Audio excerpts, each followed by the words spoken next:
Hey there, leader. Welcome back. What an honor to serve you this week. I am your host, Denise Simpson. For those of you who are new, it is an obsession of mine to serve our leaders who are doing the hard work of being tapped in, tuned in, and turned on every single day. So we are here to serve you. By the way, I'm not doing this newsletter article anymore. It's actually still up over on LinkedIn. Just take a look at my bio and you'll see the two newsletters that I offer. One is current, it's called The Universal Leader, and one that has been discontinued, it's called Serve the Leader.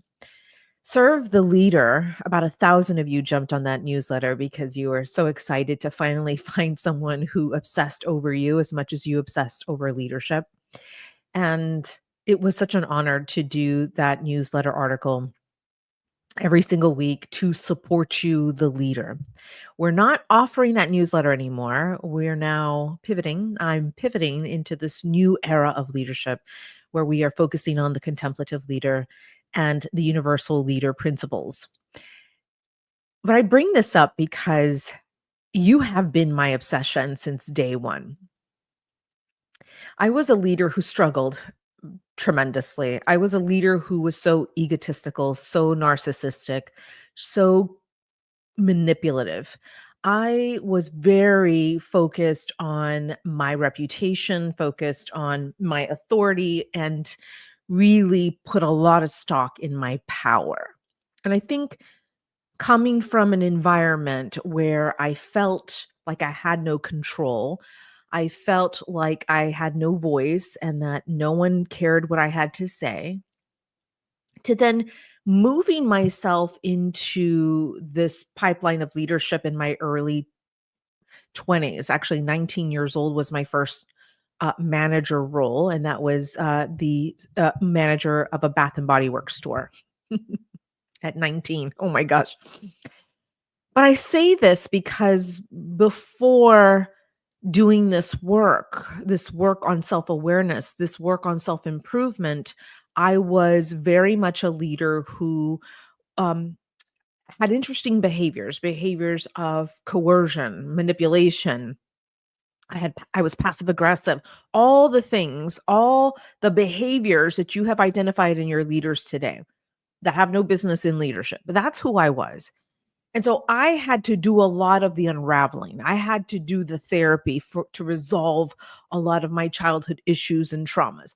I had to do the counseling. I had to do the coaching. I had to go into interesting spaces that had me pull up a mirror to be able to reflect back all of my gaps and all of my flaws and all the reasons why I should not be a leader. And I had to come to term with all of those things. And I had to make peace with all of those things. And I had to unravel so that I can, rebuild and to evolve from hundreds of versions of myself. And I'm here today obsessed over you because no one obsessed over me. I learned the hard way.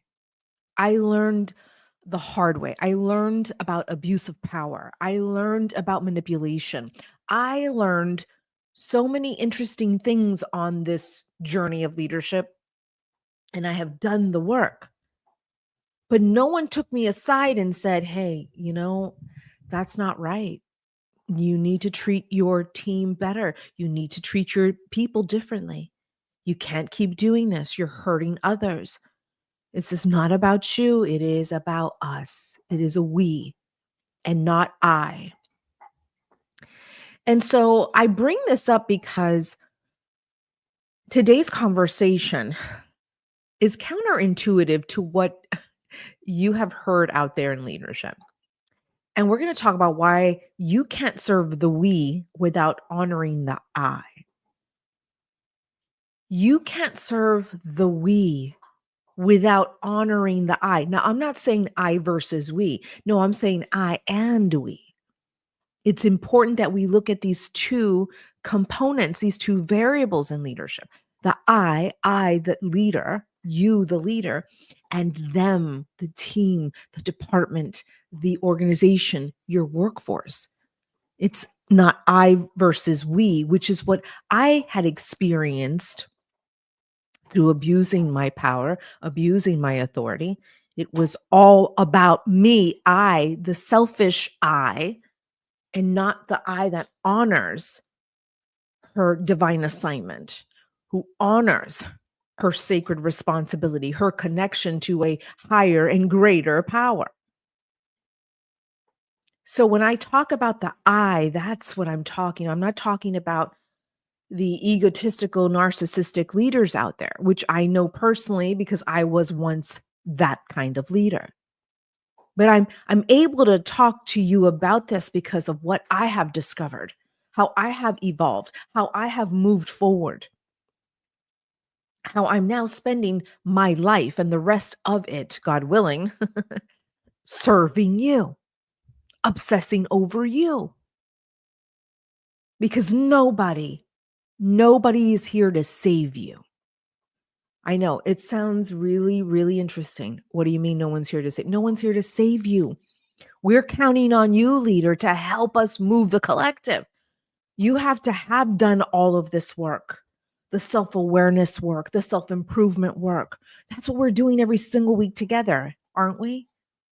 Because we're looking at you. We're looking to you as the model of excellence.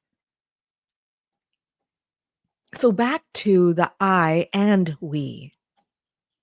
Let's focus on you for just a moment. And then we're going to tie this into how it's deeply connected to the we, to our people, to our collective, to our group that we serve.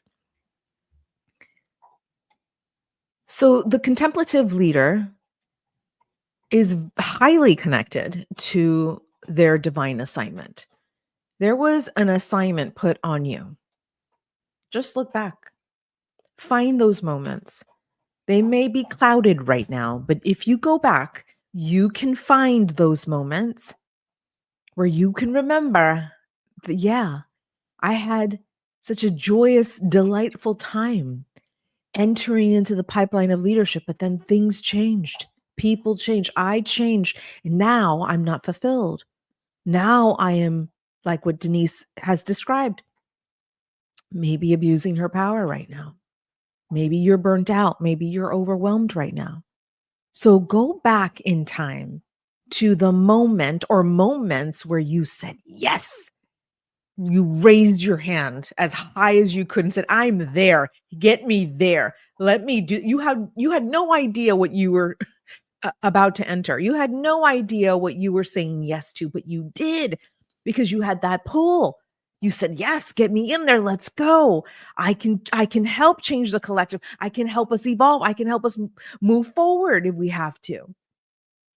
So go back to those moments where you knew this is different. This is interesting. I want this. Those are the moments that I want for you to remember and reclaim that power and reclaim your divine assignment. So we contemplative leaders, we do that often as we need to. We reconnect to that divine assignment because we know that with a divine assignment, we have sacred responsibilities. The sacred responsibilities. My goodness. If you're a parent, then you have sacred responsibilities, huh?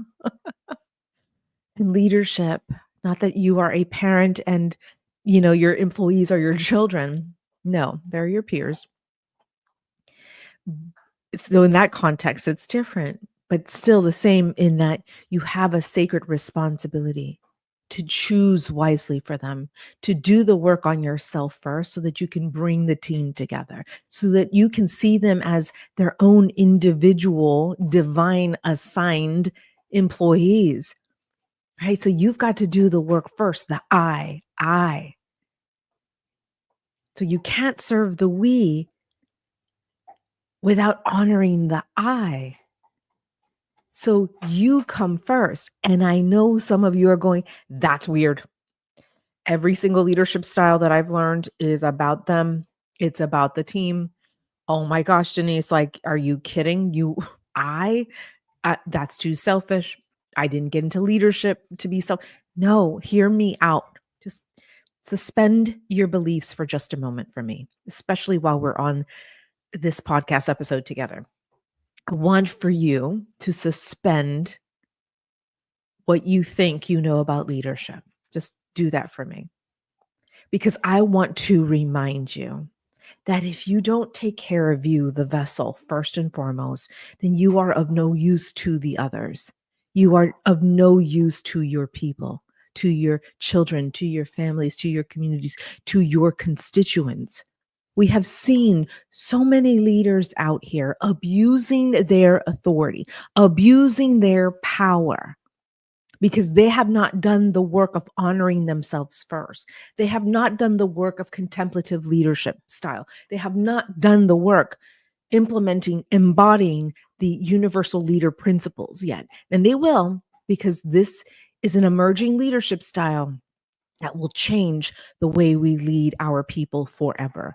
I am convicted. I know this is true because I have done the work and I'm now in this position to be able to say, this is what we need as a collective and this is how we're going to move forward. We have to focus on the I first so that we can serve the we. We, you, the team, the workforce, the collective. So pause for a moment. How can this be a win-win? A win for me as the leader and a win for you as my team. A win-win. So we're all winning together. So it's not I versus we, it's I and we. And we win-win. There's no winner and a loser. No, it's win-win. We're all winners here. We're all here to fulfill a very specific assignment individually. And when we acknowledge that for ourselves, when we truly believe that, and when we truly embody that knowing, then we are able to see outside of ourselves, we're able to see them individually with their own unique divine assignments. And collectively, they make up a team. And each one, however, has unique gifts, talents, blessings. These are individuals that are on your team right now who have very unique skills and attributes that are assigned to them. So whether you're a leader or follower or, leader, follower, it does not matter the titles. What matters is that you are able to see what you can see for yourself, you can see in others. So this is how we do the work first. This is why it's important that we do the work first for ourselves so that we are able to then see them individually as unique, divinely assigned employees who happen to make up a collective, who happen to make up a team. So we must focus on the I, honor the I first and foremost, so that we can serve the we. So that newsletter I was just mentioning over on LinkedIn that we used to do called Serve the Leader. Serve the Leader. I have been serving leaders for a very long time. And like I said, I have obsessed over your needs, your gaps, your desires, your flaws. But I've also obsessed over your gifts, your blessings, your talents, everything that makes you unique. And as I serve you today and every week through this podcast, I want for you to remember that you come first. We take care of the leader first. And it's not selfishness. It's not being a narcissist. It's because we have to take care of you, the vessel. And the vessel, what does the vessel contain? It contains your emotional body, your physical body, most definitely, your spiritual body, your mental body, all the bodies, all in one vessel called you. So we focus on you. And it looks like many things. I did an episode recently on rituals and what contemplative leaders do. So head back to maybe 1 or 2 episodes ago so that you can watch that or rewatch it or re-listen to it so that you can learn specific rituals. Because I have my specific rituals, you have yours. And so, as I was talking to a client of mine who we happened to be ending our 5-year contract, and I asked her to come to our Zoom call with some final thoughts and insights and things she just wanted to share with me as we said our goodbyes. And she said, when I first started working with you, I came to you with this perspective of the glass is half empty. I came to you with this negative bias. I had all these doubts. I was leading in scarcity. I was leading out of fear. I had no consideration of my team because I was only focused on the negative. I was focused on the cup being half empty. And then we started to work together. And throughout the years, my perspective went from the cup is half empty to the cup is half full. And I said, "Oh, how fun." So it turned to a half full moment. She said, "Oh, it turned into half full moments where I was able to see the good in myself. I was able to see that even though I was an imperfect leader, I still cared deeply about my role and that I wanted to do good for others. And that ultimately I came into leadership because I was assigned to something greater. And whether it's here in tech or whether I was in higher education, it didn't matter where I was put. But I knew I was here to answer this very specific call to serve others. And she said, I learned to see myself, my team through the lens of a half full cup. And she said, now that we're ending our relationship after so many years, I have a different perspective. And I said, "Oh, do tell. What do you mean you have a different perspective now?" She said, "Yeah, I see the cup is refillable. I don't see it as half empty anymore. I don't see it as half full anymore. I just see a cup that is refillable because there'll be mornings and moments of crisis and chaos where I will inevitably see the cup half empty. And there will be moments in joy, in awe, and in delight where I'm going to see the cup half full. But I will always, always remember that I can rise to a different energy, to a different perspective, and that is the cup is refillable." And I said, "Well, let's talk about the cup. Tell me about that vessel. Tell me about that cup. What are you filling that cup with? Tell me about the quality of the content in the cup. Never mind the quantity of the cup. Tell me about the quality of the content in the cup because you are the vessel. You are the vessel, and we have to protect the vessel. You are the primary asset. We have to protect the cup, the vessel, you." And she said, "Whoa, well, let's talk then about what's in the cup." We talked about her future. We talked about her compassion. We talked about her love for her people, for her industry, how she is so looking forward to innovating, how she's so looking forward to doing other things in this industry. She is filling up her cup with the beliefs, the values, the compassion that is necessary to make an impact in her lifetime. The legacy that she is creating intentionally, because now her perspective is the cup is refillable. Huh.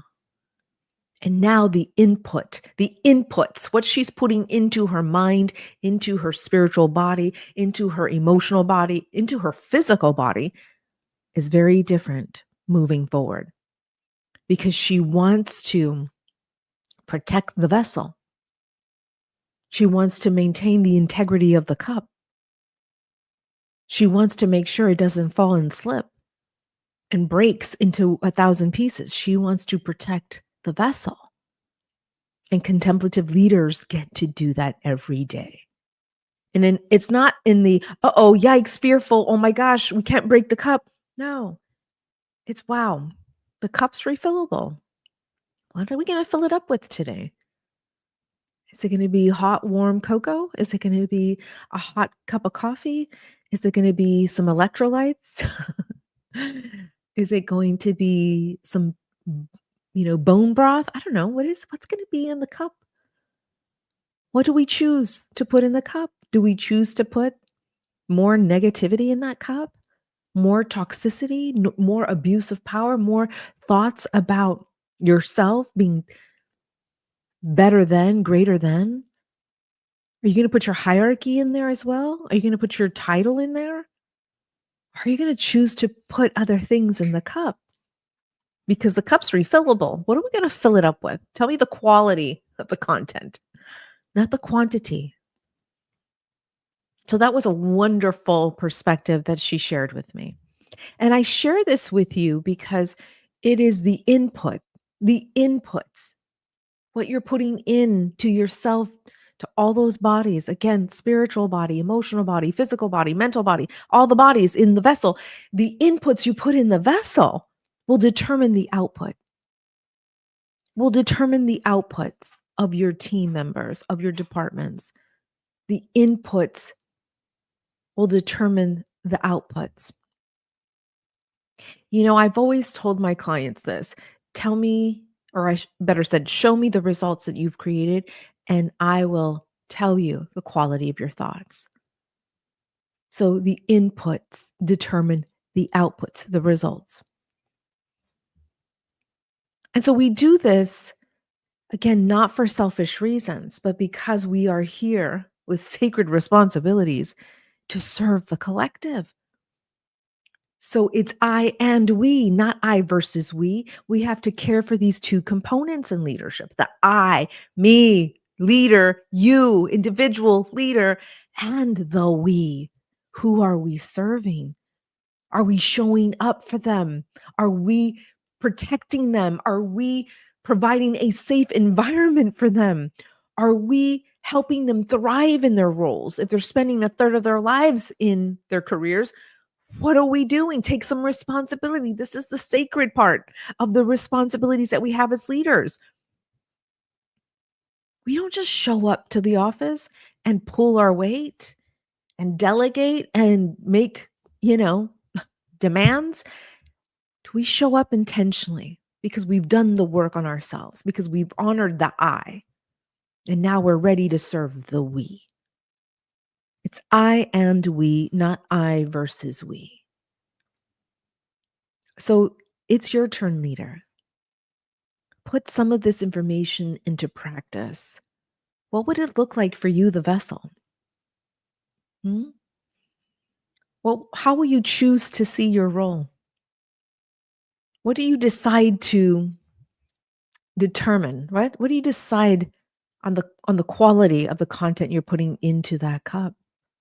This is part of the I. This is part of honoring ourselves. And then how are we showing up for the we, for the collective? And are we providing all that they need to thrive in their roles? So we can see ourselves as having these divine assignments, then you can see they each individually have their own divine assignments, and they now serve as a collective to support your mission, to support your vision, to support your strategic plan, your objectives, your goals. Treat them like they are divinely assigned, because they are. But you'll have to do the work first to then be able to see them individually. And this is part of the sacred responsibilities that we have as leaders. So do the work with me. I'm still doing the work. I will continue to do this work because this fulfills me, because I know I have a great impact to make. I know that my words have power. I know that my presence has power. I know that all I have to do is show up and initiate and excite my employees, my team members, and they are ready to move mountains for us. I love leadership. I love everything about these responsibilities, and I take my role very seriously. But I've shifted my perspective, and I'm hoping you are along for the ride with me, because the contemplative leader It requires a lot of contemplation, but not in, in a narcissistic way, but in a self-awareness way, in a way that opens you up to possibilities, to things you had never seen before or could never see before because you didn't have the aperture wide enough. You didn't have it open wide enough. But contemplative leadership style allows us to do that.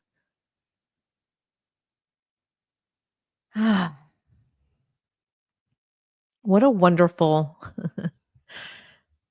time to serve leaders out here. It is an incredible time.